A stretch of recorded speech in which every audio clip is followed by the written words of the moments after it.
I don't know if you saw this what was it called? The STI-RA. That's an STI-RA concept car. It's an electric. So RA that sounds awesome. stands for record attempt.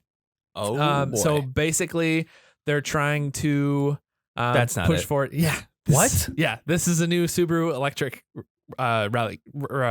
record attempt car. It looks like a BRZ and a Koenigsegg had a baby. Right. I also don't know if I said that correctly. I don't think anybody says it correctly, Right, cool. except the founder. I watched a documentary with him and like how he says it. I think it's like Koenigsegg. I think that's how you're supposed to say it. Yeah. And It's I was too like, simplified. I'm like, hey, dude, you used too many letters for that word. Yeah, right.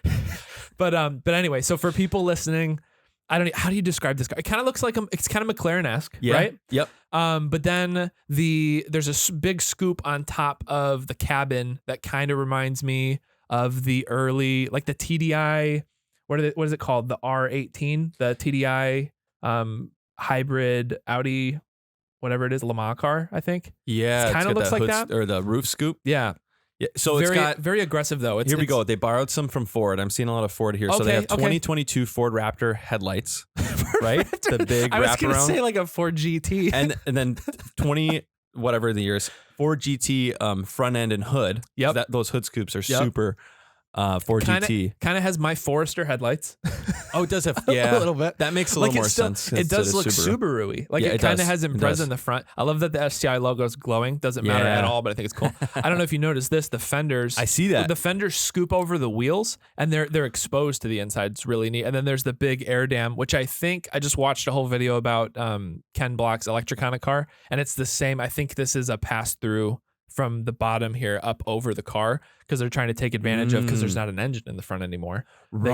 They can use increased aerodynamics. You on the can front basically end. give it like IndyCar aerodynamics, right? Because if you look at that as a pass through, if it's like that super flat lip, and then you're just creating a giant ramp. Right. You just have a giant front wing to the car. Yep. So this is basically what they're going for here. And I'm going to say this wrong. I say it wrong every time. They're going for a Nürburgring record. They want to beat what they set their goal in here somewhere. They want to do a 640 lap time around the Nürburgring in 2023. And then they also want to run laps around various circuits across Japan this year in 2022. So 640 lap time. What could we compare that to? Like, so to put it in perspective, it's 13 miles. Jeez. So 13 miles of a track, and they want to do that in 6 minutes and 40 seconds? That's insane. All right. So not S3, not what I've got, but Audi RS3 did the Nürburgring in 7 minutes and 40 seconds. Wow. So a whole minute, that doesn't sound like that much of a difference, well, but a whole minute faster on a racetrack is insane. We'll put it in perspective. Let's give a 10 second moment of silence here to illustrate how long 10 seconds is. Okay. So let's say a car whips past the finish line now.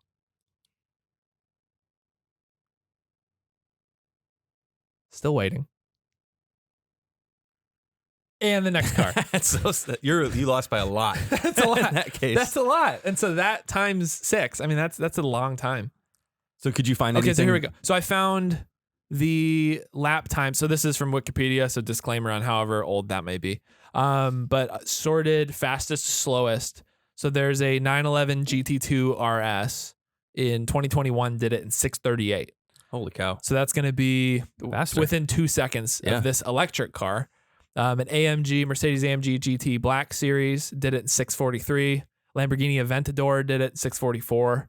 Another 911 GT2 RS 6:47. I forget. So recently, didn't they do this with the Porsche electric car? I thought so. I looked up Porsche. Oh, I can't remember what that was. I just saw an article about that. What's that one called again? The electric Porsche. The Taycan. I think I said that wrong too. We're just on a roll of saying wrong things. S. Yeah, I found what that was. 7:30. Yeah. 7:30. So they're gonna beat it by a minute. That's insane. That is crazy. Wow. So the article for this is pretty cool too. So they say because it's a Subaru, they can't stick with just powering one of the axles. So it's still going to be all-wheel drive. It's still going to have essentially. It's not going to be the same asymmetrical drive, but a similar all-wheel drive system. But Is it going to have opposing battery packs? Like they're facing outwards. That'd be pretty cool. Just to like keep it OG. It's got the Boxer battery packs. Yeah, in it. right. That's funny, dude. But no, They so put that in the back. It's like 4 C batteries. they Just have real small. 4 fast chargers that stick off the ends. So they're gonna go for a whole bunch of different record attempts at this. I know they just released their first electric car too. Subaru released like an electric crossover. So they're obviously trying to get in that world along with everybody else. But they built this to, I wasn't familiar with this. I think it's a new class, the FIA EGT class, which is going to be a new electronic Gran Turismo class of racing that's going to be coming up. I think in 2023 they're starting that series. But this is going to be racing in that too. That's There's going to crazy. be builds from all other manufacturers doing that.